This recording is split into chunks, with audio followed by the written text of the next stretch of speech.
الزمالك والمقاولين. الزمالك بدأ اللقاء بصبحي في حراسة المرمى قدامه 4-2-3-1. حسام عبد المجيد ومحمد عبد الغني قلبين دفاع، على اليمين محمد طارق، على الشمال حاتم سكر. قدامهم اتنين في النص، عمرو السيسي وبيسو. قدامهم تلاتة، على اليمين ايشو، على الشمال مصطفى شلبي، في العمق زيزو بحرية جدا اللي كان بيسقط كتير، بينزل كتير لبناء الهجمة. تحت يوسف أوباما. في أوقات والكرة مع الزمالك كانت بتتحول الطريقة ل4-1-4-1. بيتقدم عمرو السيسي جنب زيزو، بيبقى بيسو في النص، قدامه أربعة، عمرو السيسي وزيزو في العمق، على يمينهم إيشو، على شمالهم مصطفى شلبي، تحت يوسف أوباما. شوط أول بنسبة 95% بيتلعب في نص ملعب المقاولين. المقاولين بدأ الماتش متمركز في نص ملعبه، قافل بخمسة ورا في الدفاع، وبيلعب على التحولات.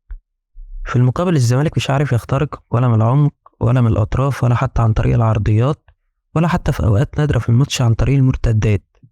بالإضافة إن مفيش حتى على الأقل حل فردي مهاري يعمل فرق مع الزمالك.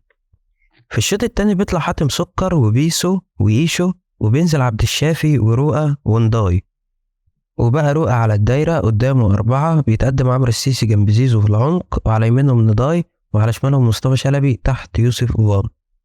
ومع التغييرات بدأ الزمالك الشوط التاني ضاغط جدا على المقاولين اللي استمر متمركز وقافل في نص ملعبه.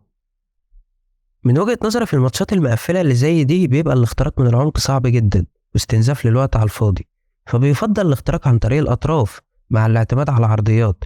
وطبعا ده اللي كان بيعتمد عليه أسوريو من الموسم اللي فات بشكل كبير، وده اللي فعلا أدركه أسوريو في الشوط التاني. نشط الأطراف بنضاي يمين، وعبد الشافي المتقن في العرضيات مع مصطفى شلبي في الشمال، مع نزول رؤى على الدايرة مكان بيسو لتوزيع اللعب.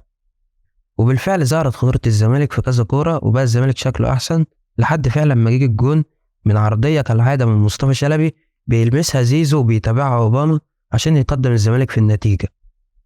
بعد الجون تراجع الزمالك نسبيا مع بعض الاستحواذ السلبي، وبدأ المقاولين هو اللي يهاجم.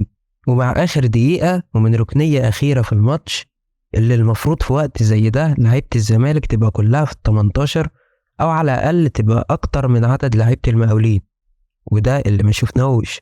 احنا لقينا 7 لعيبة من لعيبة المقاولين في مقابل 7 لعيبة برضه من لعيبة الزمالك.